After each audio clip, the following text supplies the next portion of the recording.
Et salut à tous et à toutes, c'est Jackal, j'espère que vous allez bien. Pour ma part, ça va nickel avec l'arrivée d'un nouveau jeu, ça s'appelle War of Crown.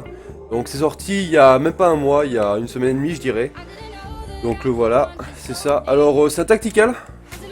C'est pas vraiment comme Summoner's War, mais c'est plutôt sympa. Franchement, je vous le conseille vivement. Alors là, je vais faire un petit combat que j'ai à faire. Oui, donc le principe c'est un petit peu comme dans les jeux du type, hein, c'est on augmente nos créatures qu'on invoque avec des vélins et on essaie de passer les niveaux, quoi. Donc le mode histoire est assez simple, enfin le mode aventure est assez simple pour le facile et normal. Par contre la difficulté au-dessus est hard quand même, on sent la différence. Donc vous allez voir un peu. Voilà, en fait, vos personnages bougent. C'est pas comme dans Summoner's War par exemple, où tout le monde est immobile. Donc là, voilà, tour de l'adversaire. Donc pareil, vitesse x2, automatique, on a... Franchement, je me verrais pas jouer à ce genre de jeu sans automatique, quoi.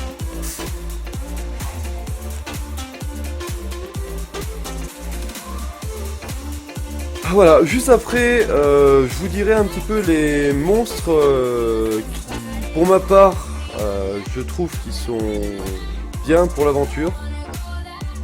Après, le défaut de ce jeu, pour moi, c'est le mode PVP. Le mode PVP, c'est pas une attaque et une défense. Donc la défense qui automatiquement, c'est vraiment les deux joueurs qui jouent l'un contre l'autre en temps réel. Et ça c'est vrai que ça m'embête un peu parce que je suis pas très PVP dans les jeux. Et devoir réfléchir, trouver la stratégie, c'est pas trop mon truc. Mis à part ça, pas de réel défaut. Les 5 nats et les 4 nats sont plutôt faciles à avoir. Donc je sais pas si c'est qualité ou défaut. Après c'est assez long. C'est assez long quand même. Alors. Donc pour moi, les monstres à avoir sont... je vais commencer avec les 3 étoiles nat. Donc là... Il y en a pas énorme, hein. Je trouve que les 3 étoiles utiles, c'est pas... Alors... C'est pas là. Ordinaire, pardon. Donc là on a rien. Alors on a les fées. La fée qui a un excellent support, elle va heal, elle va buff défense et buff HP sur toute votre team si vous les groupez bien. Donc là c'est dit que ça augmente l'attaque. Moi la fée que j'ai essayé c'est augmenter la défense et l'HP. Donc peut-être qu'il y a certaines fées qui changent, mais voilà. Il y a encore quelques bugs au niveau du jeu, mais rien de bien méchant. Donc voilà, on a les fées élémentaires, c'est toutes les mêmes, hein. Peu importe l'élément, elles font toutes la même chose. En 3 étoiles, on a aussi un excellent tank, qui est ce petit arbrisseau, ce petit tréant. Juste parce que, voilà. Les PV se régénèrent de 30% à chaque tour, ce qui est énorme, ça en fait un excellent tank.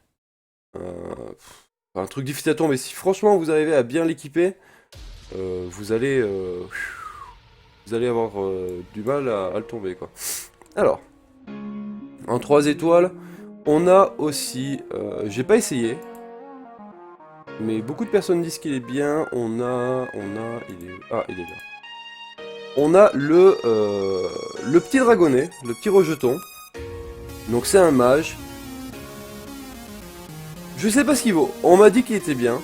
Je l'ai pas testé. À tester. Il y a des skills qui sont intéressants. Il a son passif qui est vraiment bien. Il gagne de la portée de déplacement.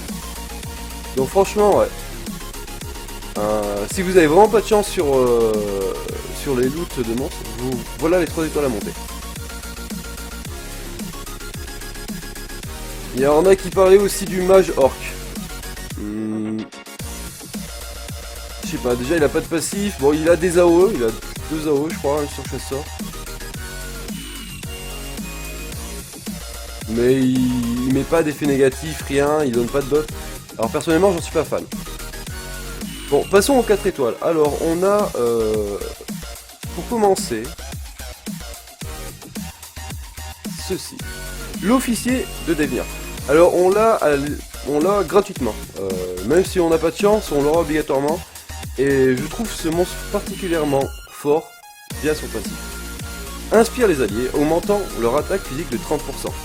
30%. Avec le skill up, ça monte à 40%. Donc si on a une équipe physique, tous nos monstres physiques gagnent 40% de dégâts, ce qui est énorme. Donc voilà, là franchement c'est un monstre que je conseille. J'ai dans mon équipe d'ailleurs.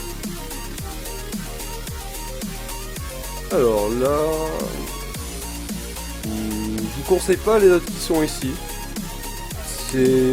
Donc voilà, les officiers, enfin tous les monstres que je vous ai dit, jusqu'à maintenant, peu importe leur élément, c'est tous ces mêmes, d'accord? Alors, maintenant, on va aller dans les monstres un peu plus compliqués à avoir. On va y aller dans l'ordre. Donc là, on a un petit 5 nat, donc pas forcément toujours facile à avoir. Le meilleur, je trouve, c'est le vent. Pourquoi? Parce que il a donc une AOE qui va faire des dégâts sur plusieurs ennemis, c'est soit c'est bien taqué. Le passif est pas trop mal. Il augmente la vitesse d'action de tous les alliés à proximité. Donc vous allez jouer plus vite, il va faire des AOE et le sort qui est vraiment bien, c'est qui réduit la durée de tous les alliés dans la zone pendant 3 tours. Donc c'est à dire que si par exemple on a lancé un sort, qu'on a 3 tours de cooldown, hop, on va lancer ce sort là, et là on pourra le refaire automatiquement, ce qui est plutôt abusé. Alors si vous préférez le mono-cible, on a le même en mono-cible. Hein. Là, il a le passif, enfin il a le sort pour réduire les cooldowns, et il a une grosse attaque mono-cible. Il réduit la vitesse de charge d'action de 40%.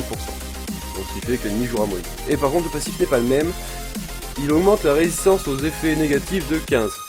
Voilà. Personnellement je préfère largement le vent. Mais chacun son choix. Donc là celui-là il a l'AOE et le dégâts mono-cible. Celui-ci a dégâts mono-cible et reset cooldown, donc voilà. Et par contre celui-là a le passif de communion. Donc je préférerais le feu plutôt que le light. Voilà.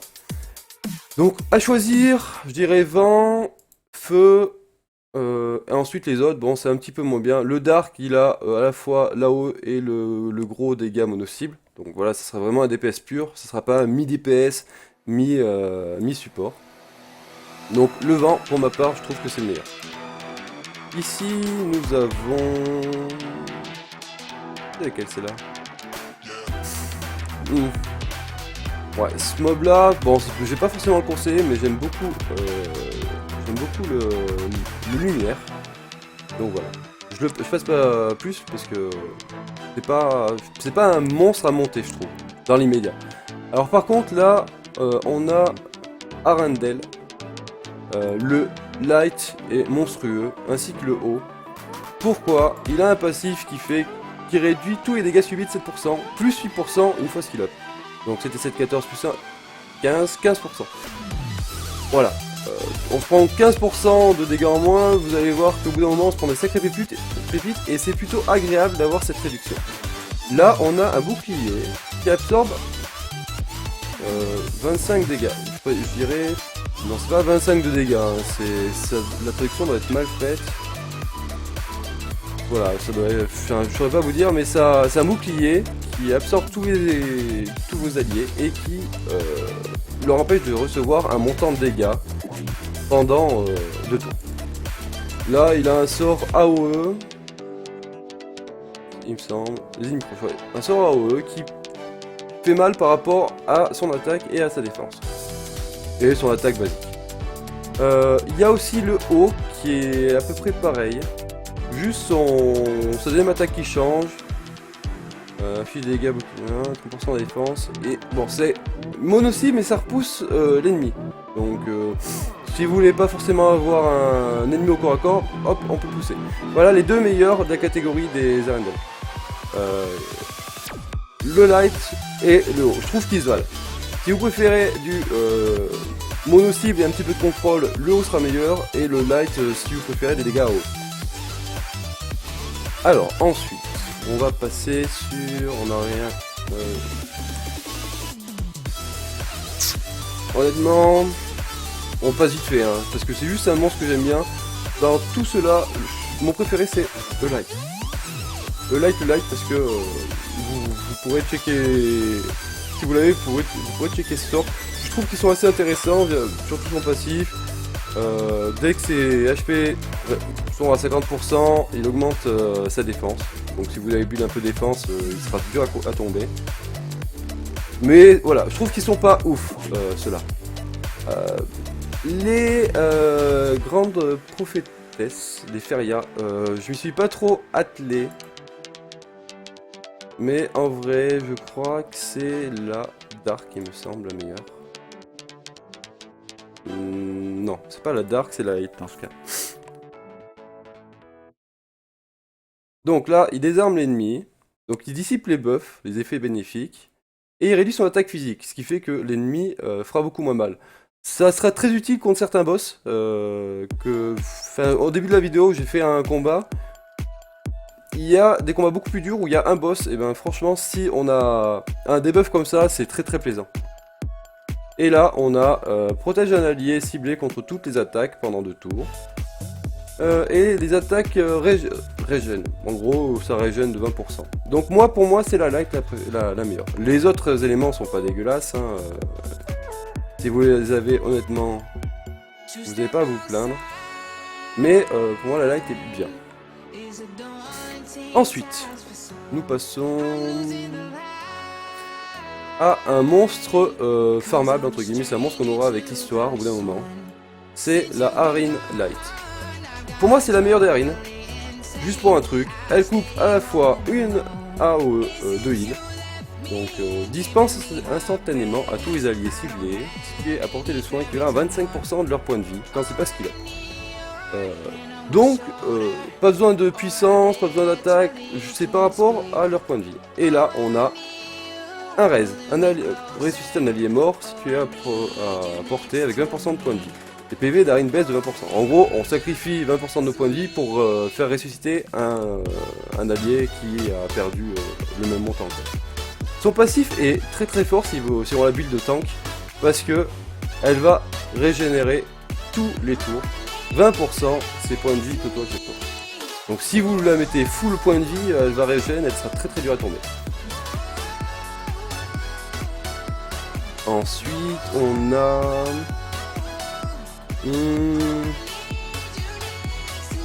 Alors, les gardes royales, donc les Calito.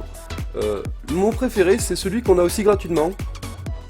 C'est le light, pas le dark, le light. Pourquoi? Alors, il a ça, c'est un buff de jauge d'attaque pour tous les alliés qui seront apportés de 40%. Donc en gros, ils joueront plus vite. Ensuite, là, on a un debuff d'attaque physique sur tous les ennemis. Ce qui fait que les ennemis nous feront beaucoup moins mal grâce à ça. Ensuite, le passif fait que, avec les auto-attaques, on réduit la jauge d'action de la cible de 250. Il jouera moins vite. En gros, on va jouer plus vite, on va réduire les dégâts que les ennemis nous font, et on les fera jouer moins vite. Voilà, il fera pas de dégâts, il a qu'un seul sort d'attaque, les autres sorts ne font pas de dégâts. Mais, il aura du bon contrôle et pourra être très intéressant pour votre team. Si vous voulez faire une team un petit peu tanky, je vous le conseille. Alors on a quoi? Ouais, si j'ai oublié ça. Alors, j'aime pas trop les Edgar, mais je trouve que les meilleurs, c'est ceux qui ont ce sort-là. En gros, ils vont faire des dégâts, et ils seront protégés d'une barrière qui absorbe 252 dégâts. plus, s'il y a skill up, ça fera plus. Pour commencer, c'est des monstres qui sont intuables. Pour le début du jeu, c'est des monstres qui sont intuables. Après, j'en ai... Enfin, j'aime pas trop les jouer, je me suis pas trop attelé, mais c'est des très bons tanks. Franchement, si vous avez ce sort-là, vous allez faire un bouclier sur vous-même, qui va faire que vous allez tanker beaucoup de dégâts, surtout en début de jeu. Après, honnêtement, je saurais pas vous dire lequel est le meilleur, mais voilà. Alors, on a... Non, pas bien intéressant là. Pour moi, le Nasdan élémentaire qui vaudrait le plus coup en PvE, je pense, c'est le Dark. Le Dark, en fait, a 2 AOE, donc une AOE sur ce skill-là, une AOE sur ce skill-là, et son passif fait que quand il tue un ennemi, il augmente de 30% son attaque physique pendant 2 tours. Il va faire de grosses AOE, il va s'auto-buff, et avec son premier skill, il va s'auto-heal. Donc il vole des points de vie avec son premier skill. Sinon, tous les autres sont forts. Franchement, celui que j'aime le moins, c'est le vent. Parce qu'il a que des dégâts mono-cibles. Et son passif, il réduit les soins de 30%, et les ennemis attaqués ne peuvent pas ressusciter en cas de mort. C'est très très fort comme passif, mais c'est très situationnel. Ça va être par exemple en PvP contre un personnage qui va se heal, comme par exemple Harry Knight tous les tours, ou alors contre un buff qui va par exemple se heal tous les tours. Il y en a certains. Mais en PvE, pour vraiment commencer l'histoire farmée, je vous conseille vraiment le Dark. Sinon tous les autres sont forts, hein, mais le meilleur c'est le Dark. Alors, non j'en ai oublié là. Tac tac tac. La danseuse fatale, je trouve pas trop mal. Il y a quand même mieux, mais par exemple celle-ci a 2 AO, enfin une AO et un sort en ligne. Son passif va permettre d'augmenter, alors c'est ça. Affiche des dégâts physiques bonus équivalent à 30% de l'attaque physique. 30. 35, 45, voilà, elle va mettre des grosses pépites. Couplé à ces 2 AOE, on est bien quoi. Mais l'avant est très bien aussi par rapport à... Alors, je crois que c'est elle. Non, c'est pas celle-ci, c'est laquelle. Si c'est l'avant aussi qui a les mêmes sorts à peu près et qui va avoir 2 AOE quoi. Voilà, là l'avant et la feu sont plutôt bien.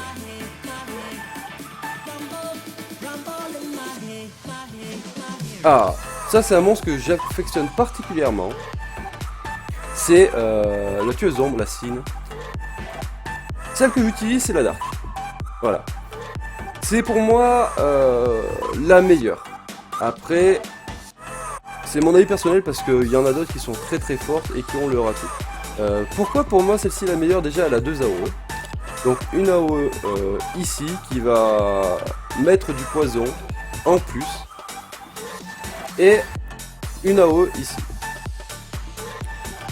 Ce qui est bien c'est que de coupler l'AOE qui fait le poison et de coupler l'AOE juste derrière va faire proc le passif, qui fait que quand elle attaque un ennemi qu'elle a empoisonné, son attaque inflige immédiatement des dégâts supplémentaires équivalents à 5% des PV tout autour de la cible.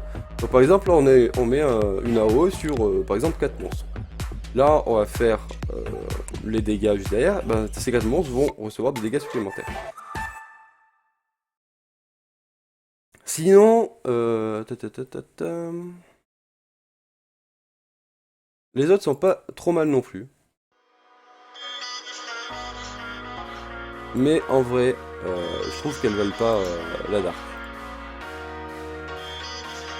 Voilà. Le passif de celle-ci sont très bien aussi. La potion drainant de Cine régénère l'équivalent de 30% de ses points de vie totaux quand elle attaque une cible empoisonnée. Donc elle va empoisonner une cible et après s'auto-régène dessus. C'est vraiment fort. Le souci c'est qu'il faut qu'elle s'empoisonne. Si on n'arrive pas à poser le dot, on se retrouve comme un con à pas pouvoir se heal. Tandis que bon, Sur la Dark, même si on pose pas le dot, on fera quelques dégâts en moins, mais ça sera pas une question de milieu de mort, quoi. On fera toujours de gros dégâts d'AOE dans tous les cas. Donc Sin Dark, pour moi, est la meilleure. Alors là...